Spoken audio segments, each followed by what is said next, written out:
Hello, everyone. The spring housing market is on the horizon. So today I wanted to get some insight from one of my favorite mortgage experts on what to expect in the coming months.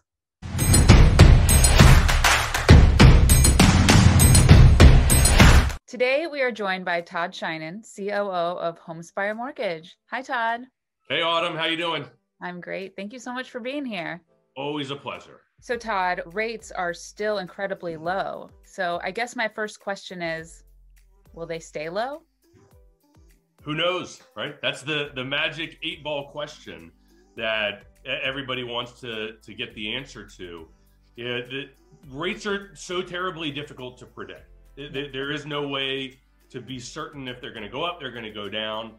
The best that you can do is try to educate yourself on what the economists and people who are a lot smarter than us are saying is going to happen. And right now, the consensus is that rates are probably going to stay low for a while, maybe through later of 2021, maybe even into next year. And even if rates do start to come back up a little bit, if you look at it in terms of a historical context, rates are still at incredible levels. It's going to be a phenomenal market, most likely for a while. All signs are pointing to that.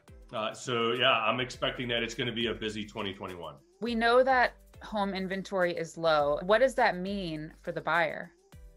It's the old theory of supply and demand. So if there is low supply, high demand, it's a seller's market at that point. As a buyer, you need to go in knowing you're going into a competitive situation. It's probably going to be multiple offers. You're going to need to put your best foot forward. It's not a situation where you're probably going to be able to ask for a lot of different concessions from the seller. So you need to go in knowing that you might be paying top dollar at the top of what the market is. You want to make sure you're working with a strong lender that's respected in the community, and you want to be very on point with everything about your offer.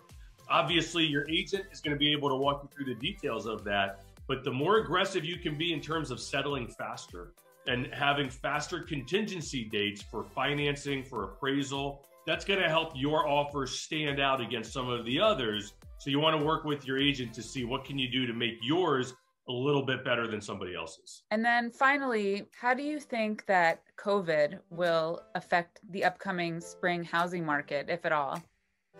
So just judging based on what happened in 2020, with COVID, I think the logical thinking was that people wouldn't be buying houses, that they wouldn't be wanting to go into other people's houses with something with a pandemic that's out there like that. And what we saw was actually the opposite. People were willing to go into houses. They would mask up and use precaution, but they would go in. They would do Zoom calls. Their agent would walk through with a phone.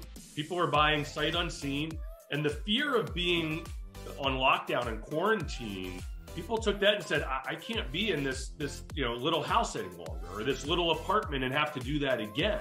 So people used it as a motivating factor to actually go and start looking to go buy something a little bit bigger. You had people in the city looking to move out of the city. So the suburbs have done really, really well because people wanted to get out. They didn't want to be trapped in the petri dish kind of area where the cities got hit really, really hard during COVID. So it was the opposite of what I think you would have thought normally would have happened. And I have no reason to believe that that's going to be any different now. Well, Todd, thank you so much for joining us today. I appreciate it. You got it, Autumn. Anytime. If you like this video, please give it a thumbs up and be sure to subscribe and hit that notification bell so you don't miss out on future videos. And if you have a burning mortgage-related question, leave it in the comments below and maybe your question will be featured in a future video.